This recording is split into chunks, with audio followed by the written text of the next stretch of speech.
വന്ന സ്ഥിതിക്ക് manual testing out അല്ലേ? ഈ ചോദ്യം നിങ്ങളുടെ മനസ്സിലുണ്ടോ? സത്യം പറഞ്ഞാൽ AI മാനുവൽ ടെസ്റ്റിംഗിനെ ഇല്ലാതാക്കുകയല്ല, അതിനെ കൂടുതൽ ശക്തമാക്കുകയാണ് ചെയ്യുന്നത്. AI ടൂളുകൾക്ക് വേഗത്തിൽ ആവർത്തന ജോലികൾ ചെയ്യാം, പക്ഷേ മനുഷ്യന് മാത്രം ചെയ്യാൻ കഴിയുന്ന ചില കാര്യങ്ങളുണ്ട്. മനുഷ്യന്റെ ചിന്തയും ഉൾക്കാഴ്ചയും. ഒരു ആപ്പ് ഉപയോഗിക്കുമ്പോൾ യൂസർക്ക് എന്ത് തോന്നും, എവിടെ പ്രശ്നങ്ങൾ വരാം, ഈ മനുഷ്യന്റെ കാഴ്ചപ്പാട് AIക്കില്ല. User experience testing. ആപ്പ് ഉപയോഗിക്കാൻ എളുപ്പമാണോ മനോഹരമാണോ എന്നൊക്കെ ഒരു മനുഷ്യന് മാത്രമേ കൃത്യമായി വിലയിരുത്താൻ കഴിയൂ. അപ്രതീക്ഷിതമായി വരുന്ന പ്രശ്നങ്ങൾ AIക്ക് പഠിപ്പിച്ച പാറ്റേണുകൾ കണ്ടെത്തുവാനേ കഴിയൂ. പുതിയതും അപ്രതീക്ഷിതവുമായ പ്രശ്നങ്ങൾ കണ്ടുപിടിക്കുവാൻ മാനുവൽ ടെസ്റ്റർമാർ തന്നെ വേണം. AI ഉപയോഗിക്കുന്ന ടൂളുകളിൽ പോലും തെറ്റുകൾ ഉണ്ടാവാം. ഇത് കണ്ടെത്തുവാനും പരിഹരിക്കുവാനും മാനുവൽ ടെസ്റ്ററുടെ വൈദഗ്ധ്യം ആവശ്യമാണ്.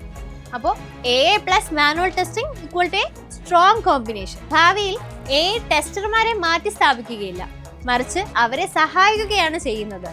ആവർത്തന സ്വഭാവമുള്ള ജോലികൾ AI ഏറ്റെടുക്കുമ്പോൾ മാനുവൽ ടെസ്റ്റർമാർക്ക് കൂടുതൽ നിർണായകമായ കാര്യങ്ങളിൽ ശ്രദ്ധ കേന്ദ്രീകരിക്കാം. അപ്പോൾ എൻട്രി ആപ്പിൽ മാനുവൽ ടെസ്റ്റിങ്ങും ഓട്ടോമേഷൻ ടെസ്റ്റിങ്ങും AIയും എങ്ങനെ സോഫ്റ്റ്വെയർ ടെസ്റ്റിങ്ങിൽ ഉപയോഗിക്കാം എന്ന് ഞങ്ങൾ പഠിപ്പിക്കുന്നു. അപ്പോൾ എൻട്രിയിൽ ജോയിൻ ചെയ്യൂ, നിങ്ങളുടെ കരിയറിൽ AI യുഗത്തിലും സുരക്ഷിതമാക്കൂ. ലിങ്കിനാണ് ബയോയിലുണ്ട്.